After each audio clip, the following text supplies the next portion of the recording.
우리가 살면서 굳건한 믿음을 지켜내기 위해서 뭘 해야 될까요, 여러분? 복음을 전할 때에는 모든 사람들의 믿음이 좋아요. 그러기에 우리 믿음의 안녕을 위해서라도 복음 전하는 일을 해야 돼요, 여러분. 옆집에 암으로 죽어가는 아이가 있어요. 어린 아이가 암으로 죽어가요. 그런데 그 암에 대한 치료법을 내가 알고 있어. 하지만 여러 가지 사정으로 바쁘다는 핑계, 그래서 그 치료법을 그 아이에게 미처 가르쳐주지 못했어. 요즘 사람들 시간 없습니다. 사는 게 바빠요. 결국 옆집 아이가 죽어요. 나중에 내가 암 치료법을 알고 있었는데 알려주지 않았다는 사실을 옆집 아이 부모가 안다면 어떨까요, 여러분? 화를 내는 정도가 아닐걸요. 이 나쁜 인간아, 어떻게 치료법을 알고 있었는데도 말해주지 않았냐고 하면서 네가 직접 죽이진 않았지만 네가 죽인 거나 마찬가지야. 저주를 퍼부을 겁니다. 여러분은 하늘나라 가는 법을 알고 계십니까? 영원한 생명 얻는 길을 알고 있어요? 그런데 여러분의 이웃이, 여러분의 가까운 사람이 하나님 나라의 복음을 듣지 못하고 그저 죽음을 향해 가고 있다면 여러분 어떻게 하실 것입니까? 그냥 모른 채 하시겠습니까? 혹시 우리에게 야, 이 나쁜 인간아, 어떻게 단 한 번이라도 교회 가자는 말을 안 하냐? 어떻게 예수님 믿으라는 이야기를 한마디도 안 하냐? 그렇게 따진다면 여러분 어떻게 하시겠습니까? 믿음이라는 것은 다 드러납니다. 믿음이 있다면 결국 복음을 전하게 되어 있어요. 또한 복음을 전하면 믿음은 단단해집니다. 복음 전하는 것과 믿음은 상생관계예요. 만약에 여러분이 믿음이 연약해, 그럼 여러분은 복음을 전하고 있지 않은 거예요. 여러분이 만약에 복음을 전하고 있지 않아, 여러분의 믿음은 연약합니다. 오늘 본문에 역시 결국은 복음 전하시는 예수님 이야기가 나옵니다. 예수님께서 유대를 떠나요. 그리고 갈릴리로 가십니다. 그 가는 중에 사마리아 성에 갑니다. 거기에 수가라는 곳에 이제 야곱의 우물로 가셔서 이제 그곳에서 우물로 가서 한 여인을 만나서 그 여인에게 복음을 전하는 장면이 오늘 우리가 읽은 말씀의 내용입니다. 유대 땅에서 갈릴리로 가려면 사마리아를 통과해야 되는데요. 이 유대 사람들은 사마리아를 가지 않습니다. 요단 동편 쪽에 베레아라고 있습니다. 베레아로 돌아서 갑니다.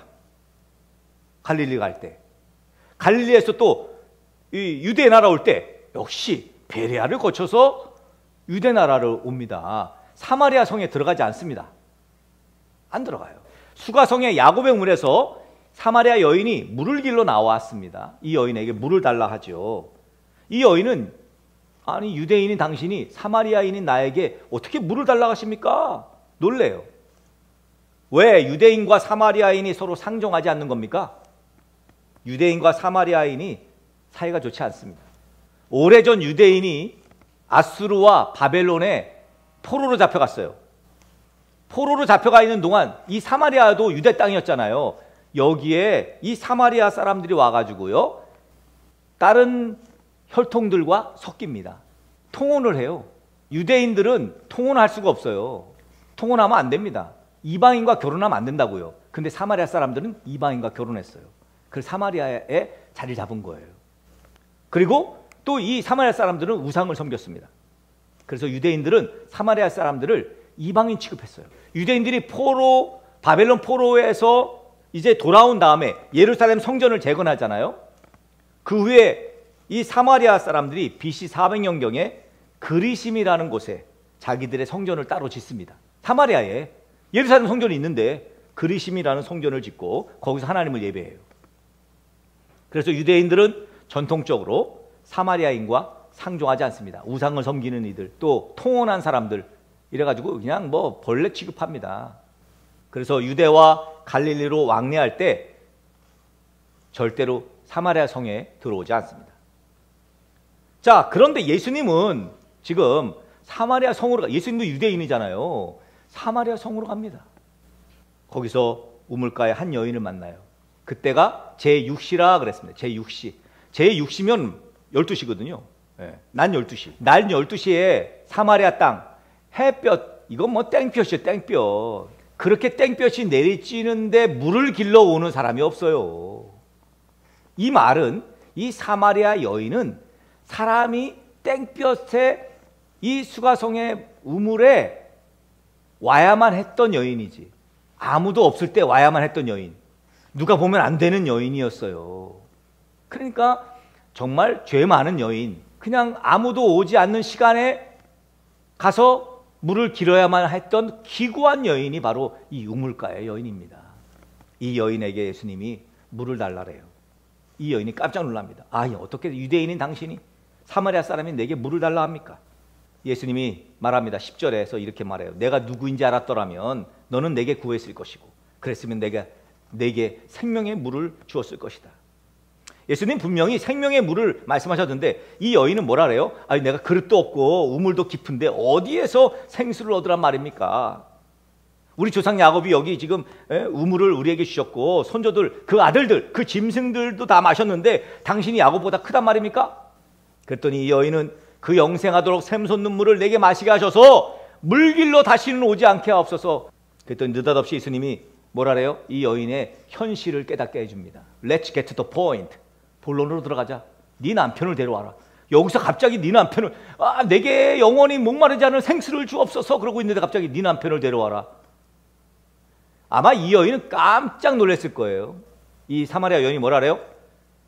저는 남편이 없는데요. 예수님이 그래, 내게 5명의 남편이 있었지. 지금 남편도 네 남편이 아니야. 예수님은 이미 꿰뚫고 있다는 것을 이 여인에게 보여준 거죠. 내가 널 지금 꿰뚫고 있어. 이 여인이, 비밀스러운 이 여인의 가정사를 지금 예수님이 언급하고 있어요. 이 여인이 가만히 예수님과 이야기를 나눠보니 예수님이 남다른 거죠. 선지자 같습니다. 그러면서 그러면 내가 평소에 궁금한 것을 물어보겠습니다. 물어보죠. 뭘 물어봐요? 아니, 사마리아 사람들은 그리심산에서 예배하라고 하는데 당신들은, 유대인들은 무조건 예루살렘에서 예배한다는데 뭐가 맞는 겁니까? 하나님은 영이시다. 예배하는 자는 영과 진리로 예배해야 돼. 장소가 중요한 게 아니라는 거예요. 예배라는 것은 내 우선순위가 하나님에게 있습니다. 그래서 여러분이 이 시간을 들여서 우선순위를 드리고 있는 거예요. 이 여인은 메시아, 즉 그리스도가 오시면 이 모든 것을 다 알려줄 것이라고 말하자 예수님이 단박에 말하죠. 네가 말한 그 그리스도가 나야. 드디어 제자들이 도착하죠. 우물가에 제자들이 도착합니다. 여인은 물동이를 버려두고 동네로 들어갑니다. 그러면서 뭐라래요?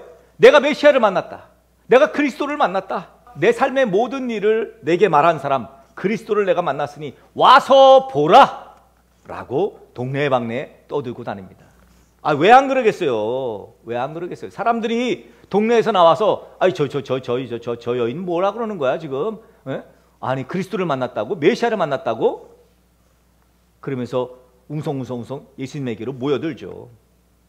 동네에서 먹을 걸 사온 제자들은 예수님에게 음식을 좀 먹으라고 권하죠. 예수님 뭐라래요? 너희들이 모르는 양식이 있다. 예수님은 사마리아인들에게 추수에 대한 비유를 전하죠. 사마리아인들은 예수님을 구세주로 영접하게 됩니다.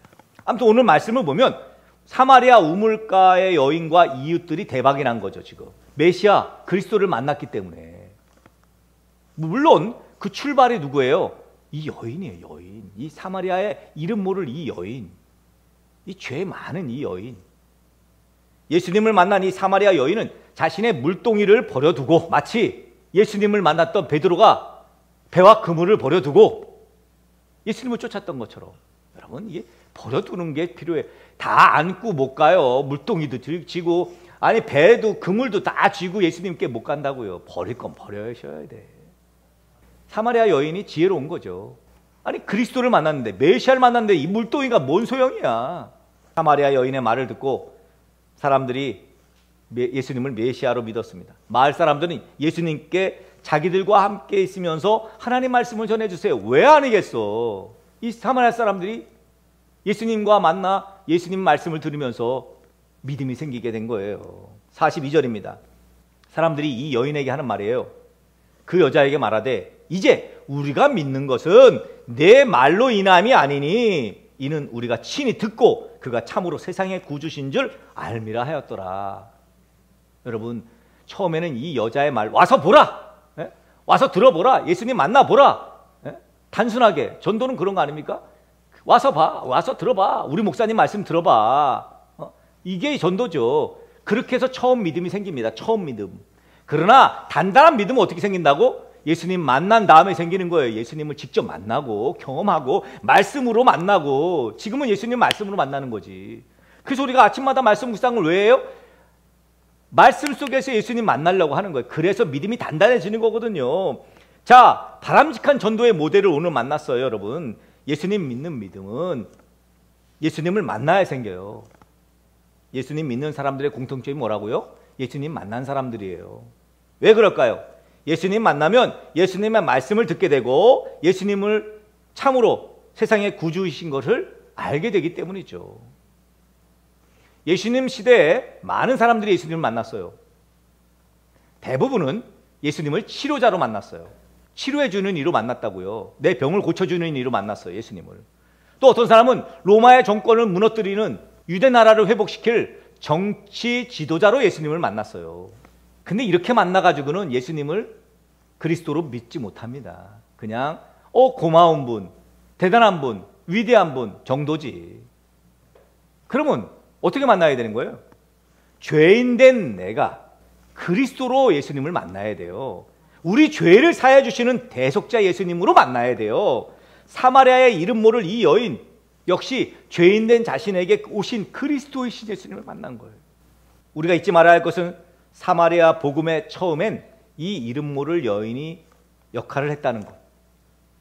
이 여인의 역할이 참 중요합니다. 와서 보라. 예수님 만나게 해주는 전도자의 사명이 우리에게 있습니다. 믿음을 건강하게 유지하는 비결, 와서 보라 하면서 전도하는 현장에 있는 거예요. 든든한 믿음을 원하신다면 여러분 전도하셔야 되는데 간단해요. 이 여인처럼. 시작은 뭐예요? 우리 교회 한번 가볼래? 예수님 한번 믿어보지 않을래? 우리 교회 와서 목사님 설교 한번 들어보지 않을래? 뭐 이런 통상적인 초대의 메시지. 더 나아간다면 어떤 거? 제가 늘 주장하는 거. 삶으로 보여주는 메시지. 네가 믿는 예수 나도 믿고 싶다. 여러분, 그리스도인들이 이런 말은 들어보셔야 돼요. 나도 네가 믿는 예수 좀 믿고 싶다. 여러분, 틈만 나면 뭐 하는 거예요? 틈만 나면 복음을 전하는 거예요, 여러분. 성경대로 말하면 때를 얻든지 못 얻든지 복음을 전하는 거예요. 이게 그리스도인 된 사람들의 사명이고요. 그거는 마땅히 그냥 되는 거예요. 그냥 자연스러운 거예요. 그냥 복음을 막 전하게 되는 건 그냥 자연스러운 거예요. 그냥 막 튀어나오는 거지. 와서 봐라. 내가 만난 예수님 만나봐라. 그게 어떤 유익이 있다고요? 여러분 믿음이 튼튼해져요. 여러분의 믿음이 안녕하게 된다고. 든든하게 된다고요. 믿음의 건강을 위해서라도 복음을 전하는, 때를 얻든지 못 얻든지 틈만 나면 복음 전하는 등대 위의 지체들 다 되시기를 예수 그리스도의 이름으로 간절히 축복합니다.